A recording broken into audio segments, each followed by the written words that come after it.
चित्रा त्रिपाठी। मौलानाओं की मौजूदगी में हमारी मौजूदगी है दूर कर रहे हैं ज्यादातर जो हैदराबाद।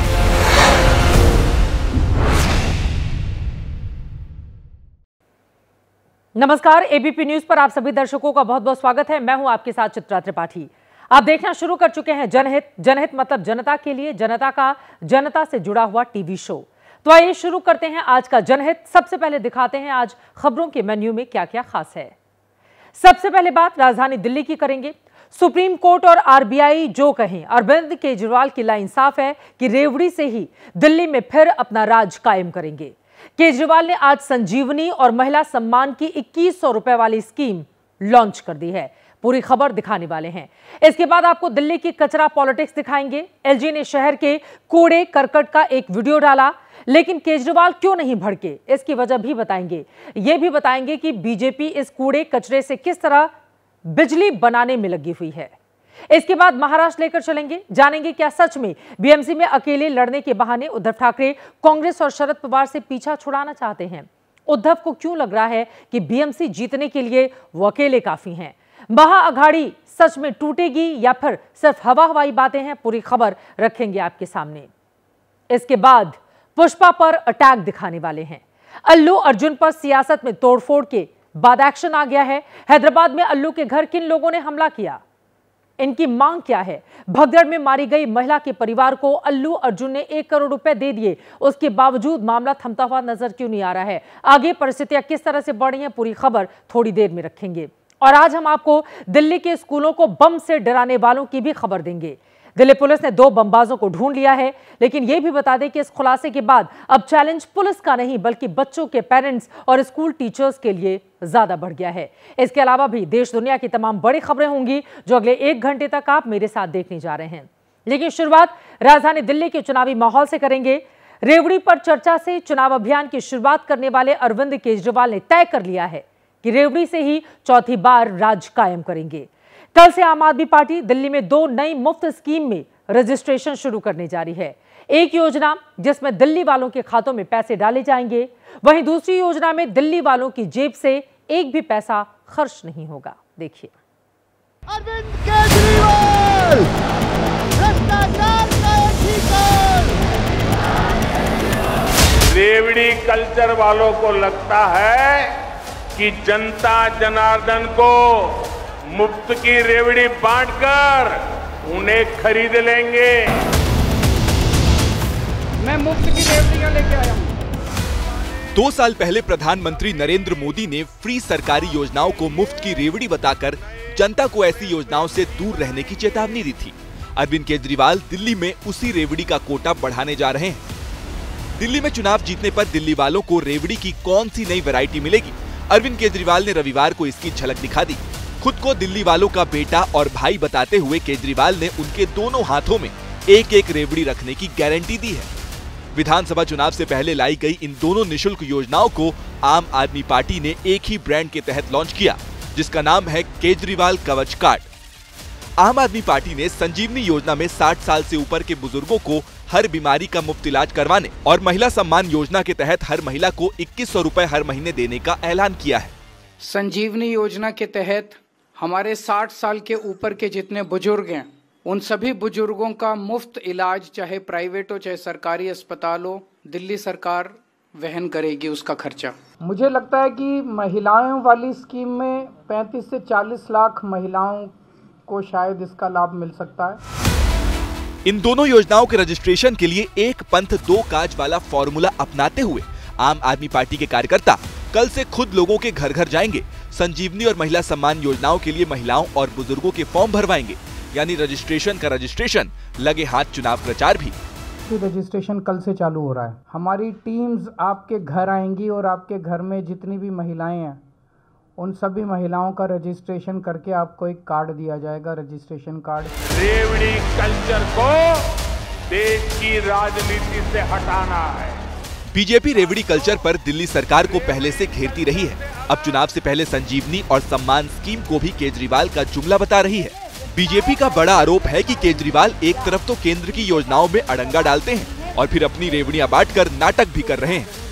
पंजाब में 2022 से सरकार है आम आदमी पार्टी की, क्या हुआ?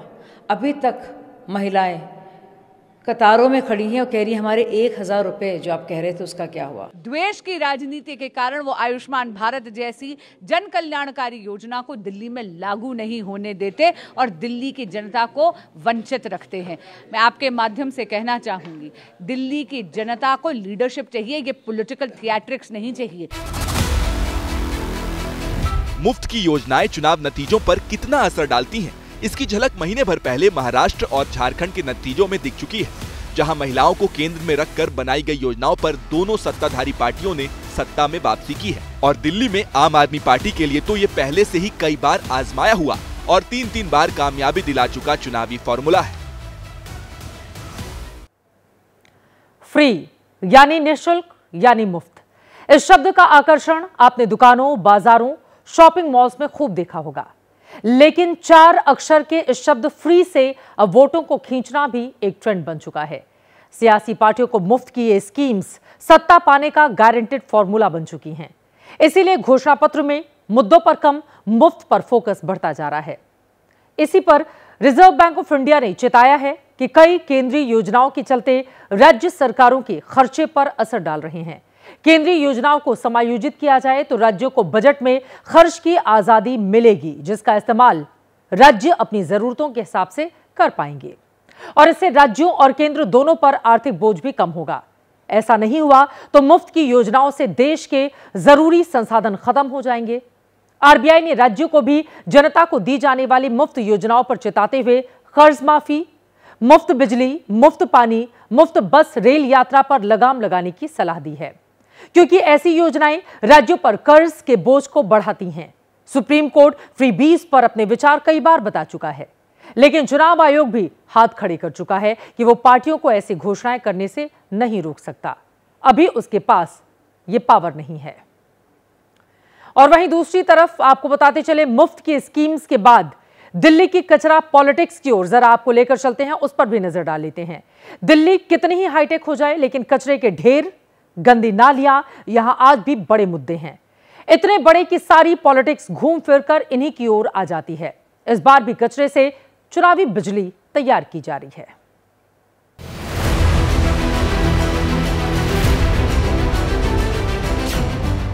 जगह जगह कूड़े कचरे के बड़े बड़े ढेर, गंदी नालियां, सड़ांध मारती सीवेज लाइनें और पीने के पानी के नाम पर नलों से निकलता गटर का पानी। 3 चुनावों में केजरीवाल का जो बीजेपी नहीं बिगाड़ पाई, क्या वो इस बार ये तीनों चीजें बिगाड़ देंगी? दिख तो यही रहा है कि इस बार केजरीवाल को इसी कचरे, सीवेज और टूटी सड़कों में फंसाने का प्लान है। एलजी विवेक सक्सेना ने कल दिल्ली के रंगपुरी और कापसहेड़ा का जो दौरा किया था, आज उसकी एक फिल्म बनाकर पब्लिक डोमेन में रिलीज कर दी।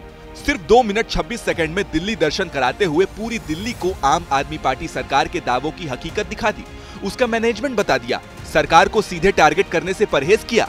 इस वीडियो पोस्ट के आखिर में बस सलाह दी कि मैं पूर्व मुख्यमंत्री, वर्तमान मुख्यमंत्री और दिल्ली सरकार के संबंधित मंत्रियों से आग्रह करता हूं कि वो इन क्षेत्रों का दौरा करें और खुद इन नारकीय परिस्थितियों को देखें। आम आदमी पार्टी की प्रॉब्लम ये है कि दिल्ली की इन बेसिक समस्याओं पर वो बोले तो क्या बोले, ठीकरा फोड़े तो किस पर फोड़े, क्योंकि अब तो सरकार के साथ साथ एमसीडी भी उसी की है, मेयर भी उसी का है। शायद इसीलिए अरविंद केजरीवाल ने एलजी से उलझने की बजाय बहुत विनम्र बनते हुए उन्हें जवाब दिया। आज वो ऐसा नहीं बोले कि एलजी खुद पार्टी बन रहे हैं, बीजेपी के आदेश पर बोल रहे हैं या पॉलिटिक्स कर रहे हैं। मैं एलजी साहब का बहुत बहुत तहे दिल से शुक्रिया अदा करना चाहता हूं। वो नांगलोई मुंडका रोड पे गए थे, उन्होंने कहा था वहां पे गड्ढे हैं, वो सड़क बननी चालू हो गई है, वो सड़क हम बनवा रहे हैं। और मेरी एलजी साहब से निवेदन है कि वो हमें हमारी कमियां बताएं और हम वो सारी कमियां दूर करेंगे। मैं एलजी साहब को ये कहना चाहूंगी, दिल्ली में अगर उनको कोई भी समस्या परेशानी कहीं पे उनकी नज़र में आती है तो वो हमें बताएं, उसका हम 100% समाधान करेंगे। दिल्ली के लोगों को अगर कोई भी समस्या परेशानी होगी, चाहे छोटी हो चाहे बड़ी हो, दिल्ली सरकार उसे जरूर सुलझाएगी। कूड़ा, सीवेज, गंदा पानी, इन तीनों को ही केजरीवाल की कमजोर कड़ी माना जा रहा है। इसीलिए बीजेपी इन्हीं तीनों पर दिल्ली चुनाव का एजेंडा सेट कर रही है। पानी नहीं आया तो घर में 2 महीना मेरे को बूंदा नहीं आते हैं। टूटी नालियां, गंदा कचरा, टूटी सड़कें। दिल्ली में बीजेपी नेता बाजारों, मोहल्लों में तो पहले से जा रहे हैं, अब सड़कों और झुग्गियों में घूमकर तंग गलियों में घुसकर कूड़े के ढेरों और नालियों के वीडियो भी बना रहे हैं। लोगों के बयान भी खुद रिकॉर्ड कर रहे हैं और पूरी पिक्चर बनाकर दिल्ली को दिखा रहे हैं कि दिल्ली का ये हाल किन लोगों ने बनाया है। टंकी के लेते पानी भरने के 500 लीटर के, और बाकी जब आता है तो भरवाते तो 1500 रुपए लेते, पर्सनल कोई डलवाता, वैसे आते नहीं। वोट के टाइम करेंगे, हाथ जोड़ेंगे, हाथ जोड़ते हैं, पैर पकड़ते हैं, ये करते हैं, ऐसे नहीं चलता।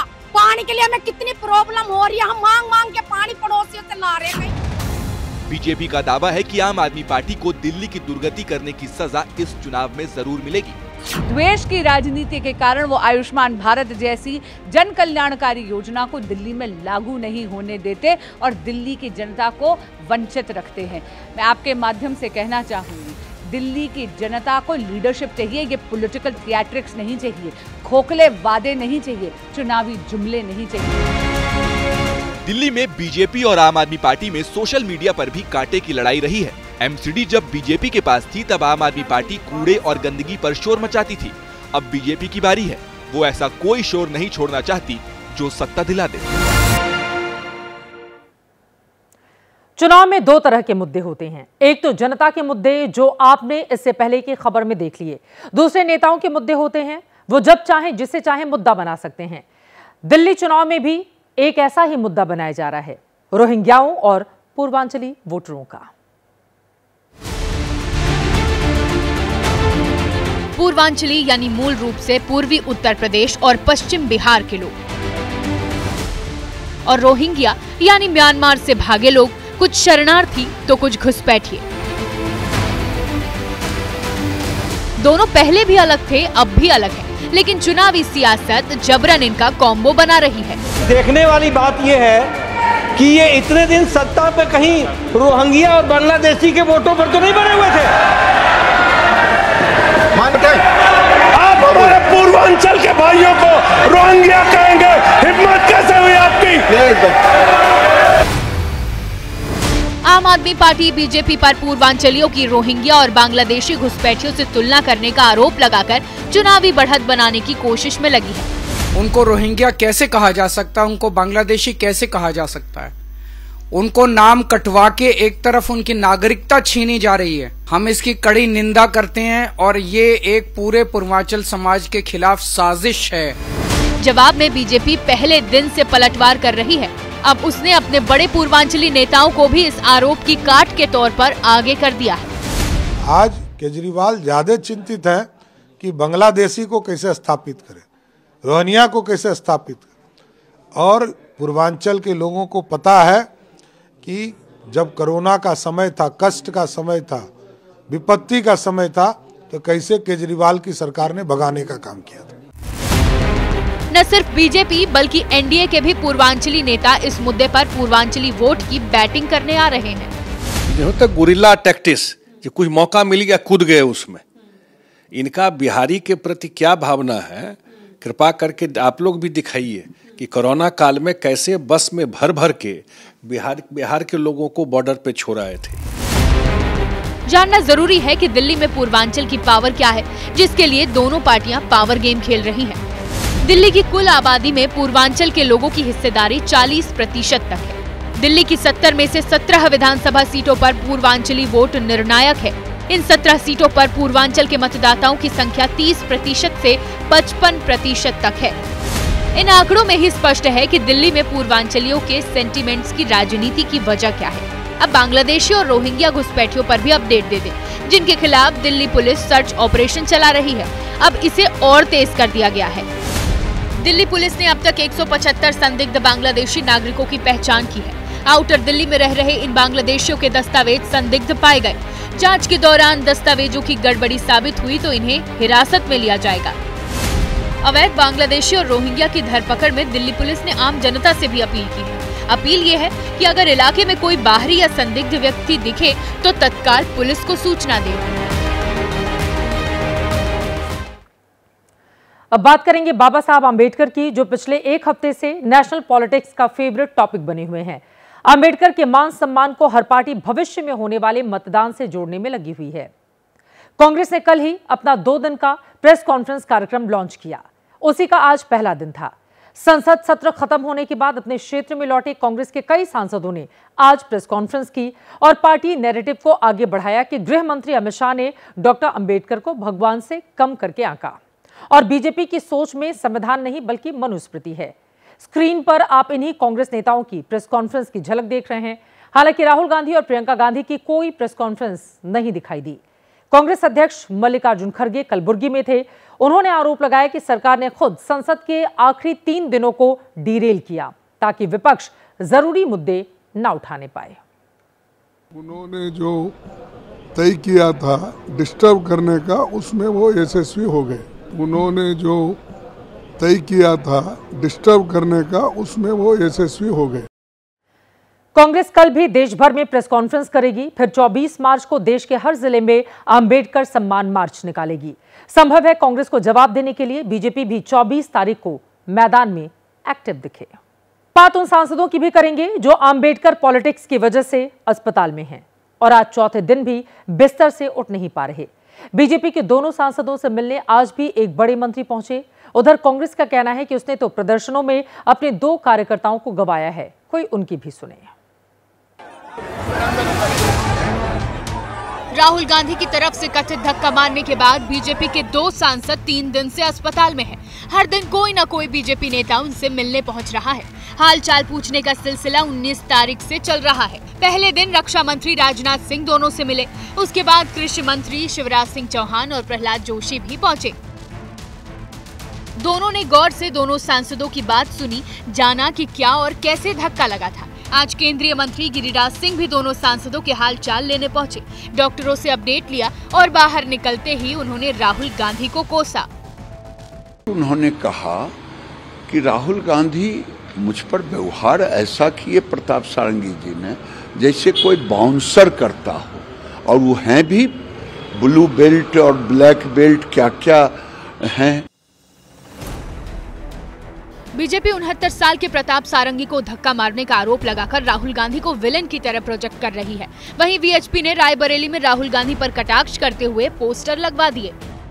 संसद के बाहर माननीयों के इस मल्ल युद्ध को लेकर बीजेपी राहुल गांधी पर एफआईआर दर्ज करवा चुकी है। पुलिस दोनों सांसदों के बयान दर्ज करेगी, इसलिए उनके डिस्चार्ज होने का इंतजार है। अस्पताल में दोनों सांसदों के कई टेस्ट भी हो चुके हैं। शनिवार और रविवार के हेल्थ अपडेट में बताया गया कि प्रताप सारंगी के गाल के ऊपरी हिस्से की हड्डी में चोट है। इस चोट से सारंगी के शरीर का यह हिस्सा डिसलोकेट हो गया है, जबकि मुकेश राजपूत कह रहे हैं कि उन्हें कमजोरी है, बार बार चक्कर आ रहा है।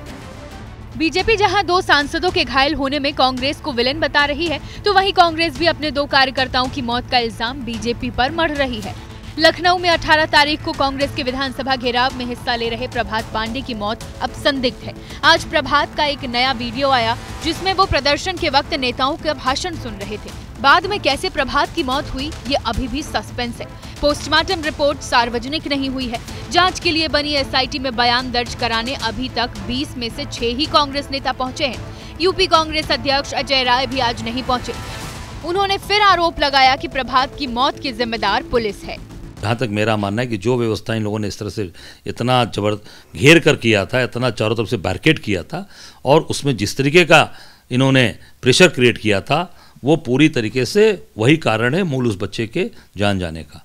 और हम सब लोग उस परिवार के साथ खड़े हैं, आर्थिक सहयोग भी करने जा रहे हैं। इससे पहले गुवाहाटी में भी मृदुल इस्लाम नाम के कांग्रेस कार्यकर्ता की प्रदर्शन के दौरान मौत हुई थी। गुवाहाटी में भी कांग्रेस का दावा है कि पुलिस ने जो आंसू गैस के गोले दागे थे, उसी से उनके कार्यकर्ता की जान गई। असम पुलिस इसमें इनकार कर चुकी है, लेकिन कांग्रेस लगातार इसे मुद्दा बनाने में लगी है। जो राजनीति चल रही है उसमें से कुछ दिनों से चुनाव आयोग का नाम कहीं गायब हो रहा था, लेकिन आज वो भी चर्चा में लौट आया है। चुनाव आयोग ने प्रत्याशियों और आम जनता को पोलिंग बूथ के वीडियो फुटेज देने पर रोक लगा दी। फिर क्या था, विपक्ष को मौका मिल गया।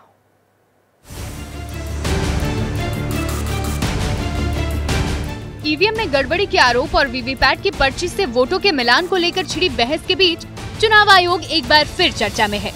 चुनाव आयोग की सुर्खियों में आने की वजह है कुछ नियमों में हुए फेरबदल, जिसने विपक्ष को देश में चुनाव करवाने वाली संस्था पर उंगली उठाने का एक और मौका दे दिया है। लेकिन पहले ये जान लीजिए कि चुनाव आयोग ने आखिर कौन से नियम बदले जिसके चलते हंगामा मच गया। चुनाव आयोग की सिफारिश पर कानून मंत्रालय ने the conduct of election rule 1961 के नियम 93(2)(a) को बदल दिया है, जिसके बाद इलेक्ट्रॉनिक दस्तावेजों के सार्वजनिक निरीक्षण पर रोक लगा दी है। यानी पोलिंग बूथ के सीसीटीवी कैमरे, उसकी फुटेज अब प्रत्याशी या पब्लिक को नहीं मिल पाएंगे, क्योंकि हम चाहते नहीं हैं कि चुनाव के दौरान जो इम्पोर्टेंट फुटेज है सीसीटीवी कैमरा की और इलेक्ट्रॉनिक फुटेज है उसके साथ छेड़छाड़ हो, इसलिए उसको पब्लिक निरीक्षण से, पब्लिक की नज़र से रोका जा रहा है। चुनाव आयोग के मुताबिक दस्तावेजों को लेकर नियमों में बदलाव इसलिए किया गया है ताकि सीसीटीवी फुटेज में एआई तकनीक के जरिए गलत इस्तेमाल करने से रोका जाए और जम्मू कश्मीर और नक्सल प्रभावित इलाकों में वोटरों की निजता बनी रहे। लेकिन इलेक्ट्रॉनिक दस्तावेजों को लेकर नियमों में हुए इस बदलाव के बाद विपक्ष की ओर से एक बार फिर चुनाव आयोग की पारदर्शिता पर सवाल खड़े किए जाने लगे हैं। It is most unfortunate that while a proceeding was going on in the Punjab and Haryana High Court and certain directions were given by the High Court, the election conduct rules specifically with regard to those directions have been changed. Obviously the court will take cognizance of it. It sends out a very negative signal with regard to the intent to maintain integrity and credibility of the electoral processes. चुनाव से जुड़े electronic सबूतों को लेकर ये बदलाव चुनाव आयोग की सिफारिश पर ही हुए हैं। पहले से ही ईवीएम पर विपक्ष के सवालों के बीच अब इस नई तब्दीली पर विपक्ष ने केंद्र सरकार और आयोग दोनों के खिलाफ नया मोर्चा खोल दिया है और कांग्रेस इलेक्शन कमीशन के इस बदलाव के खिलाफ कोर्ट जाने की तैयारी शुरू कर चुका है। बात करेंगे महाराष्ट्र की, जहां सबसे बड़ा सियासी सवाल है कि क्या बीएमसी चुनाव के नाम पर 3 पार्टियों की महाविकास अघाड़ी टूट जाएगी। क्या उद्धव ठाकरे कांग्रेस और शरद पवार को किनारे करने की तैयारी कर रहे हैं।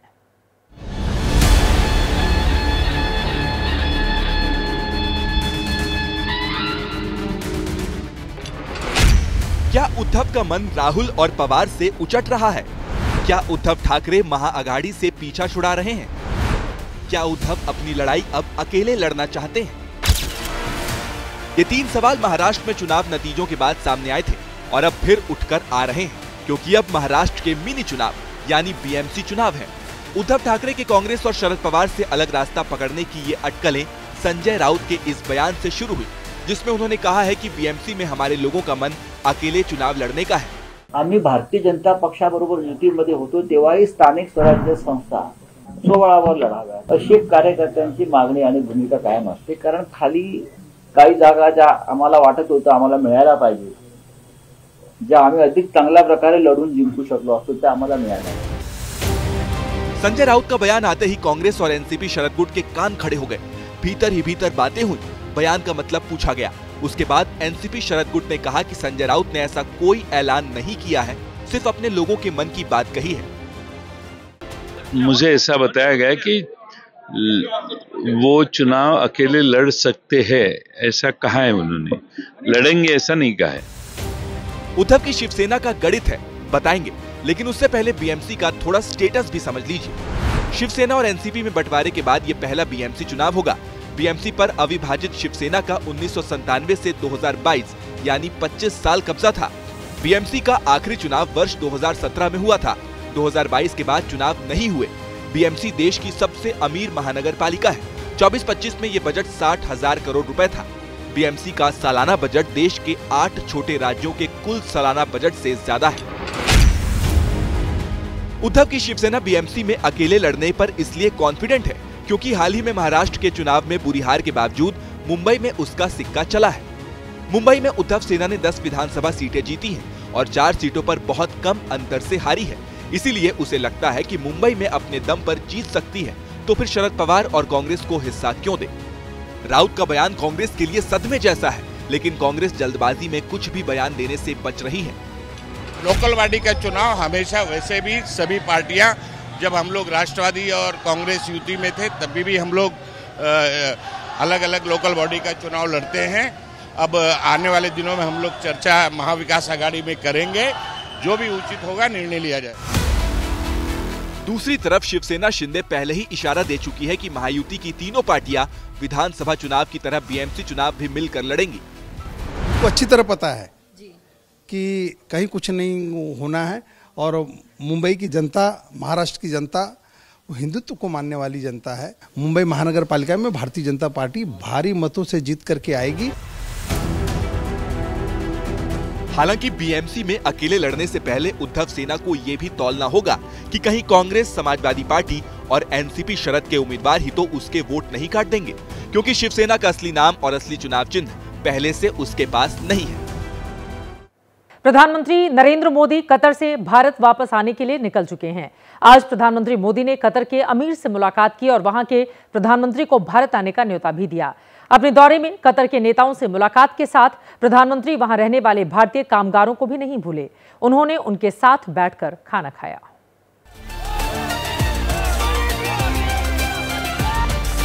अब इतना प्रधानमंत्री है, हमको सामने बैठ के बात कर रहा है, इसके भी क्या चाहिए सर हमको भाई। अपने घर वालों से दूर रहने वाले कतर के इन मजदूरों के लिए ये पल किसी सपने जैसा ही रहा होगा। उनके देश के प्रधानमंत्री उनसे मिलने आए, उनके साथ बैठकर खाना खाया और ढेर सारी बातें की। प्रधानमंत्री ने खुद इस वीडियो को शेयर किया।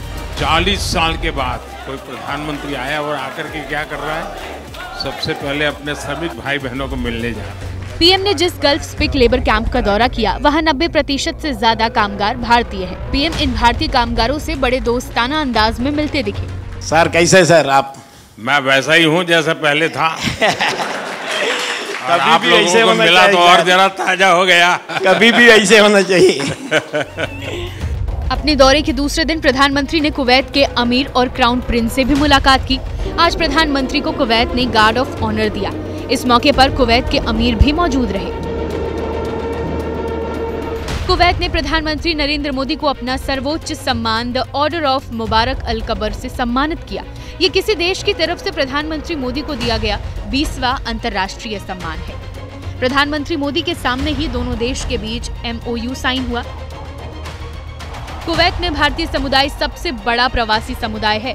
अपने दौरे में पीएम ने दोनों देशों के मजबूत संबंधों पर जोर दिया। भारत वापसी से पहले कुवैत के पीएम और वहां के निवेशकों को भारत आने का न्योता दिया। और आज केंद्रीय गृह मंत्री अमित शाह त्रिपुरा में थे। अमित शाह ने कई विकास परियोजनाओं का उद्घाटन और शिलान्यास किया। इस दौरान ब्रू रियांग समुदाय के लोगों से भी शाह ने मुलाकात की।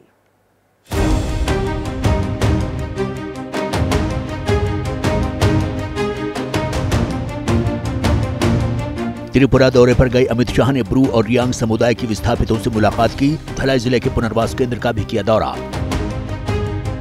गृह मंत्री अमित शाह यहाँ पर अभिवादन लेते हुए और अभिवादन ग्रहण करते हुए, ये ब्रू समुदाय के और रियांग समुदाय के वो लोग हैं, आपको चेहरे पे जो खुशी दिखेगी वो अपने आप में बता रही है।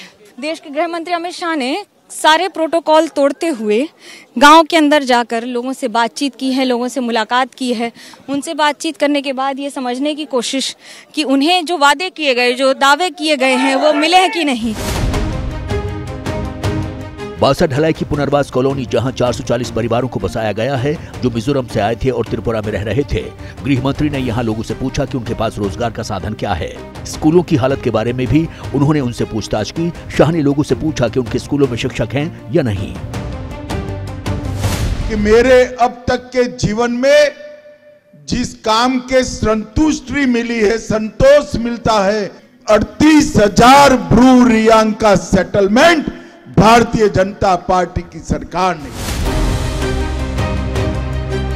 गृह मंत्री अमित शाह ने धलाई जिले के कुलाई RF विलेज ग्राउंड में 668 करोड़ रुपए की विभिन्न विकास परियोजनाओं का उद्घाटन और शिलान्यास भी किया।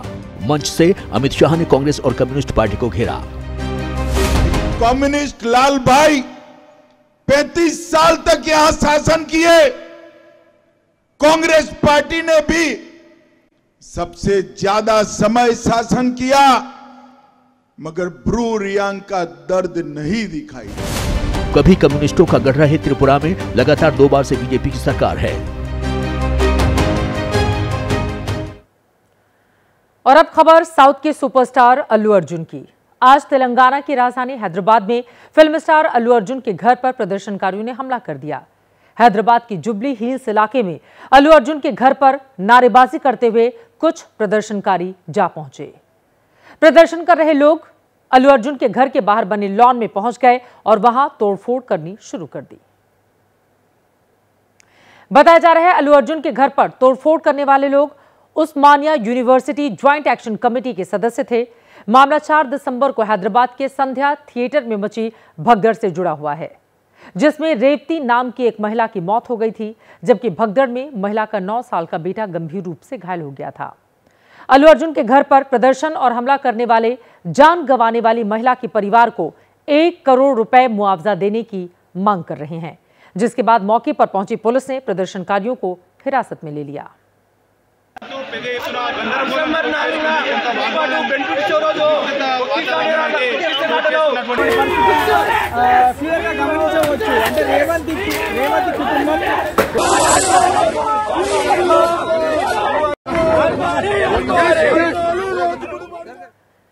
चार दिसंबर को थिएटर में मची भगदड़ के बाद अल्लू अर्जुन ने पीड़ित परिवार को 25 लाख रुपए की मदद और घायल बच्चे के इलाज के साथ परिवार को हर संभव मदद देने का वादा किया था।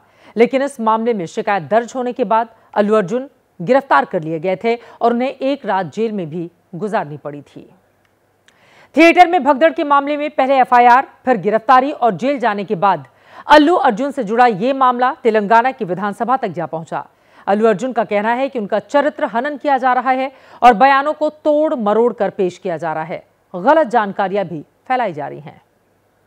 Here, not to blame anybody.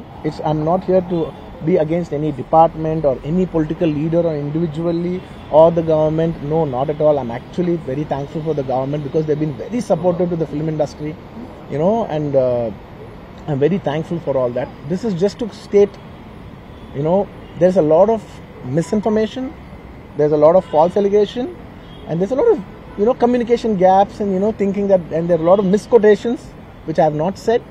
It is just to clear that I have not said anything like that. Please don't judge me. Please don't have character assassination on me. Allu Arjun अब तेलंगाना के मुख्यमंत्री रेवंत रेड्डी के निशाने पर आ चुके हैं। फिल्म पुष्पा 2 की प्रीमियर के दौरान हैदराबाद के थिएटर में हुई भगदड़ का मामला तेलंगाना विधानसभा में उठा। अकबरुद्दीन ओवैसी ने अल्लू अर्जुन पर लगाए लापरवाही के आरोप। सीएम ने भी अल्लू अर्जुन को लापरवाह करार दिया। करना पड़ता क्योंकि 2 लाश गिर गए बाहर। आप यहाँ पर थिएटर में बैठ के तमाशा किए तो ये कंट्रोल नहीं होने वाले हैं, हम नहीं सुनने वाले हैं। आपको अरेस्ट करके पुलिस स्टेशन लेकर जाना पड़ता। आप तो निकलो। जबरदस्ती से वो हीरो को हमारा डीसीपी वो लॉ एंड ऑर्डर सिचुएशन देकर उनको बाहर लेकर आए। बाहर गाड़ी में बिठाने के बाद फिर जाते होकर फिर रूफटॉप निकाल के फिर लोगों को ऐसा कर रहा, तो ये कैसे इंसान है? हम लोग क्या बोलना है? ब्राजील में छोटा प्लेन क्रैश हुआ है। विमान में सवार सभी 10 लोगों की जान चली गई है। आपको बताते चले कि क्रैश हुआ विमान दुकानों पर जा गिरा। 15 घायल लोगों को अस्पताल में लेकर जाया गया है। ज्यादातर की धुएं की वजह से तबीयत बिगड़ गई है। ये तस्वीरें आपके सामने हैं। ये तस्वीरें यकीनन भयावह हैं। ब्राजील में छोटा प्लेन था, क्रैश होने के बाद आप देखिए किस तरह से वो आग के गोले में तब्दील हो गया। एक बार सुनते हैं। Tudo caiu em 2 casas aqui. É muita cheia de querosene, tá cheio de querosene aqui.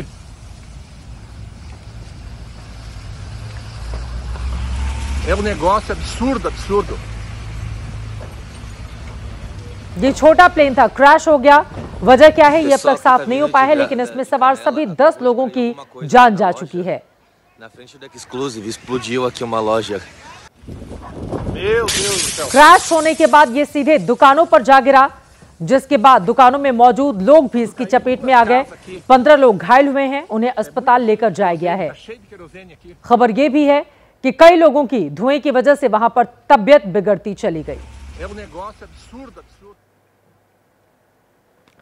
आगे बढ़ेंगे। बच्चे कभी कभी सोचते हैं कि काश कुछ ऐसा हो जाए कि आज छुट्टी मिल जाए, हमें स्कूल ना जाना पड़े, हमारा एग्जाम कैंसिल हो जाए। कुछ ऐसी ही सोच के साथ दिल्ली के कुछ स्कूलों के बच्चों ने अपने स्कूल को बम से उड़ाने की धमकी दे दी। धमकी के पीछे बच्चों की नीयत क्या थी, इस रिपोर्ट में जानिए।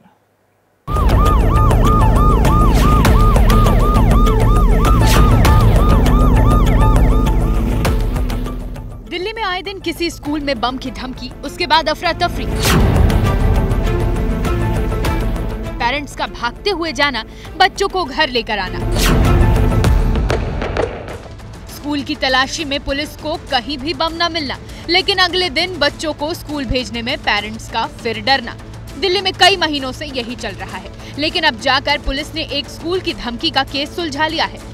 दिल्ली पुलिस की स्पेशल सेल ने खुलासा किया है कि 29 नवंबर को दिल्ली के वेंकटेश्वर ग्लोबल स्कूल में बम की धमकी किसी आतंकी संगठन ने नहीं, बल्कि स्कूल के ही 2 बच्चों ने भेजी थी। इन पुलिस सूत्रों के मुताबिक स्कूल के 7वीं क्लास के एक बच्चे ने अपनी बहन के साथ मिलकर धमकी भरा ईमेल भेजा था। स्कूल में एग्जाम चल रहे थे और उस बच्चे की परीक्षा की तैयारी पूरी नहीं हो पाई थी, इसलिए एग्जाम कैंसिल कराने के लिए उसने बहन के साथ मिलकर ये धमकी भरा ईमेल किया।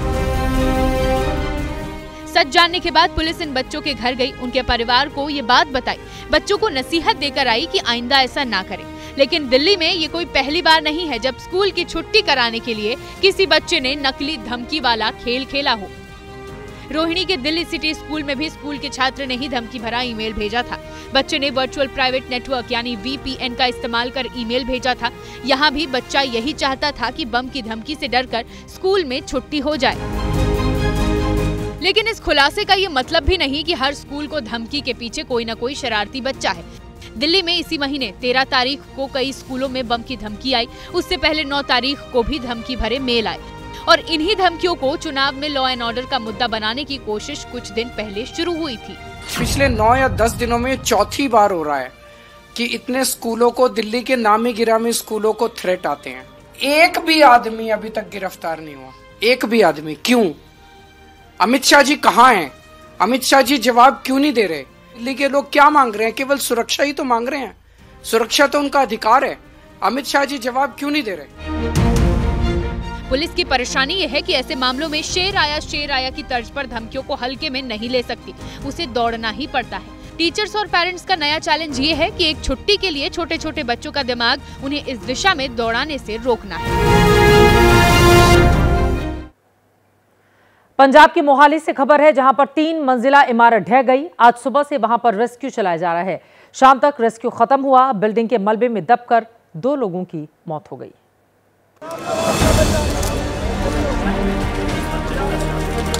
पलक झपकते ही 3 मंजिला इमारत ढह गई। तस्वीरें पंजाब के मोहाली की हैं। बिल्डिंग में कई लोग थे, जो बिल्डिंग के आसपास थे उनमें भी कई मलबे में दब गए। पूरी रात सेना के साथ NDRF की 4 रेस्क्यू टीम का ऑपरेशन जारी रहा। लोग भी रात भर हाथ बटाते रहे। सुबह होते होते 2 लोगों के शव मलबे से निकाले गए, लेकिन रेस्क्यू ऑपरेशन जारी रहा क्योंकि मलबे में और भी लोग ढूंढे जाने थे।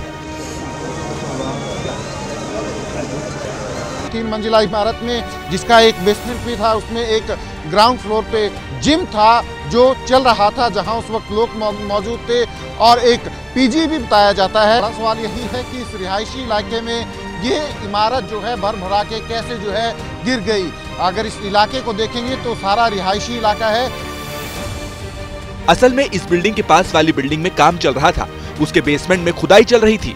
उसी वजह से ये 3 मंजिला इमारत अचानक ढह गई। बिल्डिंग मालिकों पर गैर इरादतन हत्या का केस दर्ज किया गया है। We have registered the FIR 105 BNS के FIR दर्ज। उसकी साथ वाली जगह थी, उसमें वो खुदाई कर मतलब नहीं बना रहा था वो, उसके कारण जब वो साइड में थोड़ा सा लूज होगी तो वो बिल्डिंग राइट को गिर गई। पंजाब के CM भगवंत मान ने हादसे पर दुख जताया, लेकिन पंजाब कांग्रेस के नेता प्रताप बाजवा मौके पर पहुंचे। हादसे के लिए सरकार को भी जिम्मेदार बताया। कई 100 करोड़ की एडवर्टाइजिंग का प्रबंध इनके लिए है, अपनी मशहूरियां कराने का प्रबंध हर एयरपोर्ट पर है। कभी इधर तो मैंने दर्शन नहीं किया। आज भगवंत मान का काम नहीं था इधर आना। He is the chief minister of the state. घूम फिरकर बात उसी दिशा में है कि क्या बिल्डिंग को कंस्ट्रक्शन की परमिशन थी? अगर नहीं तो फिर बेसमेंट में काम कैसे चल रहा था? देर सवेर कुछ लोग नपेंगे। ये भी संभव है कि कुछ दिन में लोग ये हादसा भूल जाएं, जब तक फिर ऐसा हादसा ना हो जाए।